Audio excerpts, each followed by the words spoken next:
Welcome back to lesson 1, and in this video we are going to talk about paint. Okay, so this class is about mediums, but we can't talk about mediums without talking about paint. And oh my gosh, there are so many paints out there right now.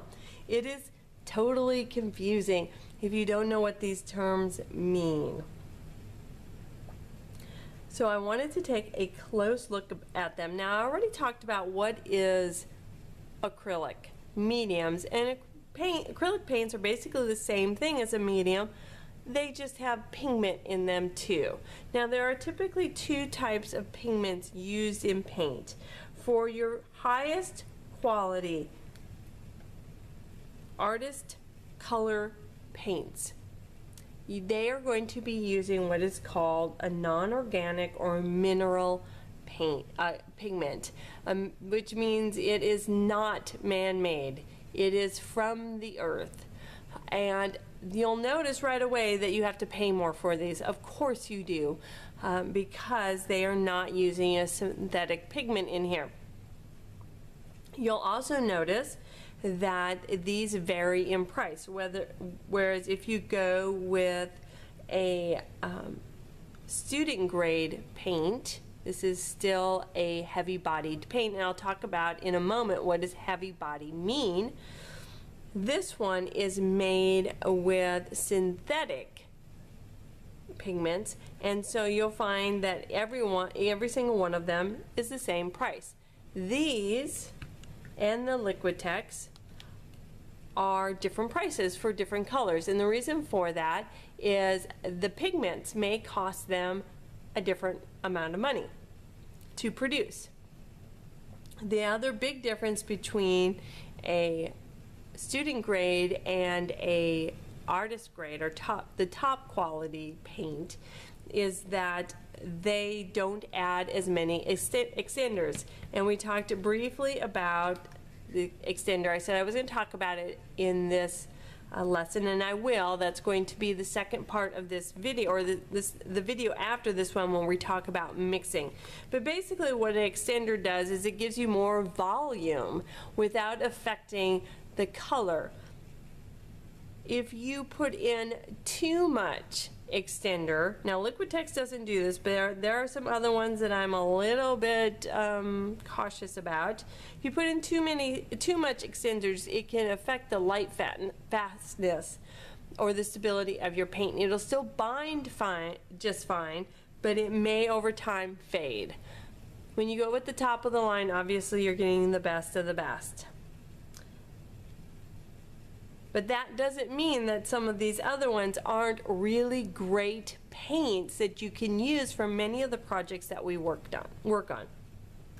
And honestly, you know, this type of heavy body paint is great for some applications, but a lower viscosity paint, like a craft paint, is actually better for other applications. So what does that mean, a heavy bodied paint? Well, a heavy-bodied paint just means that it's very thick and that it will hold the brush strokes, so you'll be able to see your brush strokes. So that's great when you want that kind of detail. A medium-bodied or viscosity paint is better if you want to do a wash over your entire project. If you want to paint in a complete base color, because it is going to flow a lot easier, it's not going to dry as fast, and it's going to level out so that it creates a good solid surface for you to build upon. So if you're doing that, if you're coloring, you know, your canvas or a art journaling page and you want to create a background with one color, you don't want to use a paint like this unless you mix it with a medium to break down the viscosity a little bit. Otherwise you're just wasting product. But they do create nice texture, and they will hold your brush strokes, which a lot of artists like. So that's the basics of what is a heavy-bodied versus some of these other paints. So what else do we have here? And to tell you the truth, I like the Liquitex Basics. I think it's a wonderful product. I am not picky enough to need to have a all-natural pigment. You can also go to Michael's or definitely Michael's and maybe Hobby Lobby, and you can buy a set. And I really wish I would have done this before I got started, because I got kind of a mix of stuff. You can buy a whole set and then use a coupon. It's a great price. So I highly recommend these. But what else do we have here that we'll be using in the classroom? We have a basic craft paint, and again, this is going to be a synthetic pigment, and it's not going to have the same viscosity. It's going to be thinner. I also have Dick Blick, and I have these I purchased a long time ago when I had no idea what I was doing. And this one is called Academy Acrylic. So I'm assuming it is a student grade paint. It's actually quite nice. And it is put out by a company, we'll see if I'm pronouncing this right, called Grumbacher. And again, it's really quite nice, and it has stayed quite stable. And I love on the back of your higher quality paints, it's going to tell you the body and the light fastness. So that is always nice. I like that.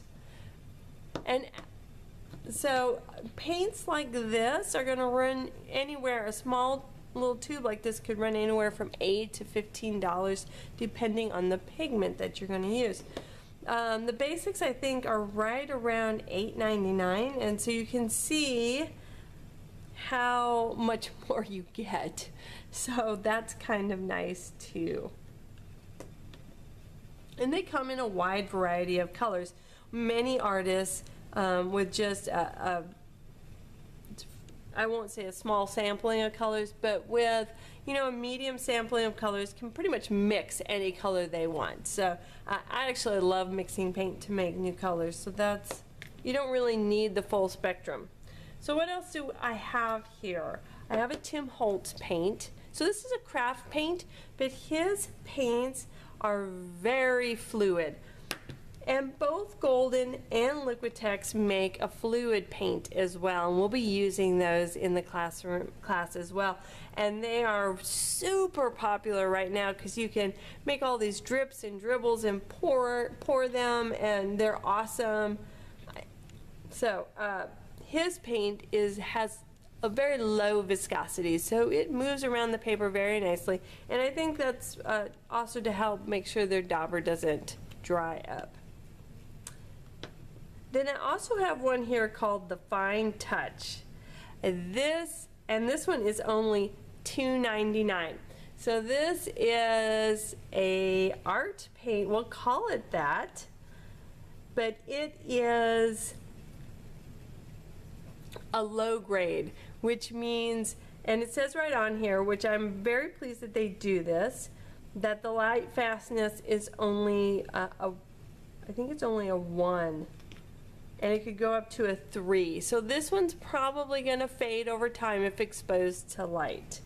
And it says it's semi-opaque. So it gives you some good information on here. This one probably has a lot of extenders in here, which decreases the light fastness. So in a moment, I'm going to show you each one of these paints on a piece of paper so you can kind of see the difference. But real quickly, and I'm actually going to do a separate video on these, all of these paints have what is called basically a satin sheen to them, but there is a sheen. Some of them are a bit more glossy than others, but none of them are a high gloss. Super popular right now are matte paints. Liquitex makes a line of matte paints. Delusions have come out with a super hot and I love these colors, love them. And then Art Deco, or Deco Art, came out with a line as well, and theirs is called Chalky Finish. So I wanted to review them, but that's going to be a separate video, bonus video really, for us to go over matte paint and what's the best product out there for your money. I'm really excited to go over that. Okay, in the last part of this video, I kind of wanted to go show you what each one of these looks like and how it moves around the paper. I'm going to be using a craft stick rather than paint brushes, which I then have to wash out and all that good stuff. So let's start with the top of the line, which is golden. And you'll notice it is beautifully thick and creamy. It's beautiful. You know what? Before I kind of drag these down, I'm going to make a line here with my Sharpie so that you can kind of see real quickly their opaqueness. And again, opaqueness means you can't see through it. Transparent means you can, and translucent is somewhere in the middle. So we've done golden. Let's also do the Liquitex Heavy Body. Again, that's a very creamy out of the bottle. And then we'll do our Academy Acrylic.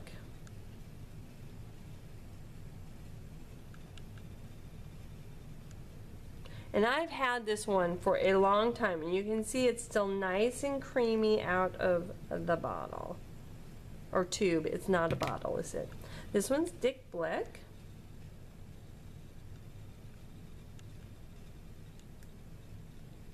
Again, nice and creamy. Now I will tell you, I have had some issues with the stability of this paint, meaning it over time, if I don't get it used up, it gets a little grainy on me. And so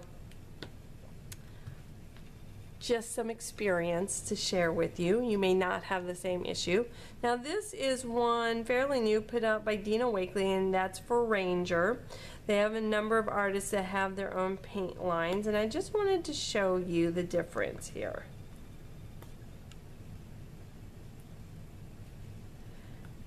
This one is very, very thick, and I'm hoping you can see that in the video. While these all come out looking very creamy, this one comes out looking kind of grainy. And I don't know if I just perchance got a bad bottle, but sometimes it's important to go, in my opinion, with people who've been doing this for a while. So don't know if that's just a quality control issue, but that is not the look that I would want coming out of a bottle. This is the basic line.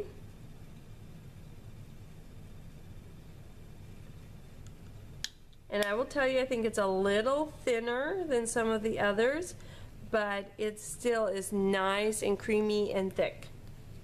So what do we have here? Oh, our fine touch. I have to tell you, I was really surprised when I first looked at this. To me, it's on par with the basics line. Again, not sure that I would use it on something that I'm going to hang on the wall that might be exposed to sunlight. This is Americana by Deco Art. I have a lot of purple and blues here. Now you can tell right off the bat it's thinner, lower viscosity paint. And of course, Tim Holtz doesn't have a squeeze bottle on top, so I will have to use something else. I don't want to just tip this over because it is a high flow paint. And it'll just pour all out and ruin my samples.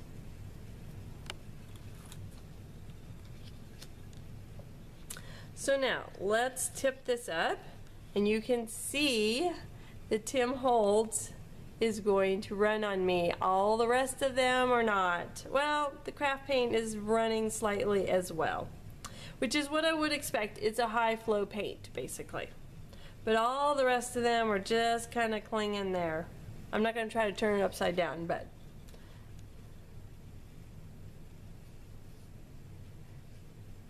in a thick application, this one is actually pretty opaque. Now, if I were to brush that on, it probably would not be nearly as opaque.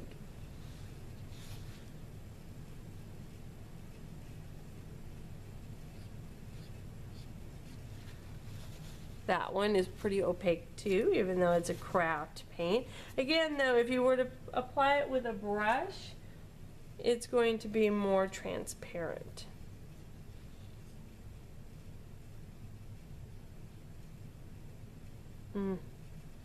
Even though I know that's not as light fast, it sure is a nice texture. Let's see if I can drag this one down without getting these all mixed together. You can also see they all have about the same sheen to them. And they're all fairly opaque. Now if I had, again, if it was a thinner application, it would be more transparent. And you can see right off the bat with this one, like I said, I don't know if I just got a bad tube. It's not nearly as creamy as I would like.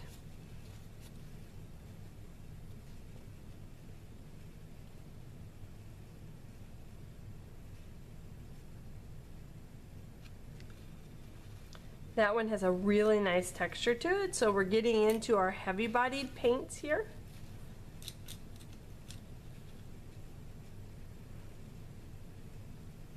That one does too. And it's going to hold this texture. You can see over here, these are not going to hold their texture as well.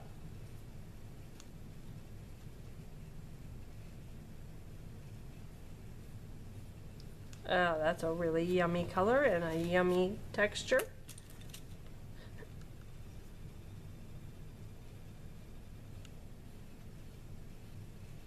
And the golden too, it's going to hold that texture. So let me just real quickly kind of show you the difference here between these with a brush stroke.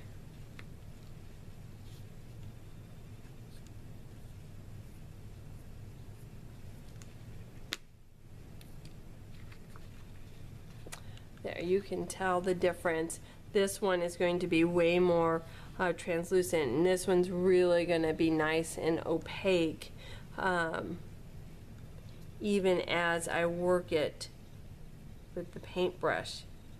Eventually, because I have a black line there, if I get it thin enough, you're going to see it, but typically what's behind here you're not going to see, whereas this one doesn't have this quite the same opaqueness as I kind of thin it out. This one shows way more brush strokes than this one. So these student grades are not going to hold the brush strokes quite as well. And obviously these two, you can see they're leveling out. So they are not going to hold brush strokes at all, which is perfectly fine. It just depends on the look that you want for your project. These are only slight brush strokes, and even as I'm working it, they're disappearing. So, see, I said I wasn't going to use paintbrushes because I don't want to have to clean them all up, and here I am anyway. And the same is true of the craft paint. You're going to lose those brush strokes. So it just depends on the look that you want. I wanted to go over all the different kinds of paints that there are. You want out of your paint. For a good heavy body paint, I would choose Liquitex for crafters. Golden is a bit more expensive. So if you got the money, go with golden, right? But again, I'm a girl on a budget, and I'm making cards and tag art and journaling pages, so I'm okay with Liquitex. And I think it's a great product. I love Tim Holtz's colors. I actually really like that his paint is more fluid. I just know going into it what I'm getting. And I really do like these basic lines as well. And to be real honest, I often use just a basic craft paint. So, and looking at these, the only other big difference between these two over here that I can already see is that these are going to have a much more satin finish, and these are going to be a bit more glossy. So hopefully now you have a good understanding of the difference between a heavy bodied paint, a craft paint, a student grade paint, and one that's got a high flow paint. I wanted to come back and show you all the paints dry as well, and to kind of do a recap of some of the things we talked about. You can see all of the acrylic artist grade paint or heavy bodied paint has held their texture quite nicely. The two on the end, the craft paints, obviously are not going to hold their brush strokes because they're just too thin. They're going to level out. They're also a much more matte finish. And the distressed paint is actually quite thin, and it feels quite smooth on the paper, almost like there's nothing there. The rest of these have anywhere from what I would call a satin. This one's, the Dina Wakley, is very close to a matte finish, but just a little sheen there, so more to a satin. And then some of these almost have more of a semi-gloss. They would probably call it satin sheen too, but it's got a little bit more sheen, the golden does, than some of the others. And obviously the craft ones are very matte. So let's recap. What are the differences between some of these, and why would you want to buy this versus this? Well, ideally, the reason you would buy this over this is because you're looking for something that has more pigment in it and has the ability to hold the texture that you can see here on the paper. Otherwise, they're both acrylic paints. This one has a lot less pigment in it and it's not nearly as thick. So it's more of a fluid paint, as is this one. So on this end, you're going to have the thickest of the paint. It's going to hold the brush strokes the best. It's going to have the best pigment in it, and it's going to have the most pigment. So these are going to be your mineral-based pigments. And that would be true of this one as well, and I believe of the Dick Blick. Not sure about Dina Wakley. I'm not sure what types of pigments she uses in her paint. But like I said, that one came out really a little too thick for me. Now these are going to be synthetic pigments, as are these. That's part of how they keep the cost low. These will have a bit more fillers or extenders in them to create more volume at a better price. I think originally I said this one was $8.99. That's incorrect. These are actually $4.99, and this one is actually $2.99. Now, for something that's actually $2.99, I would worry that they have used too many extenders and it may not be as stable as I would like. And of course, craft paint can run anywhere from 99 cents to $2 or $3. So the other difference between some of these is the light fastness and durability over time.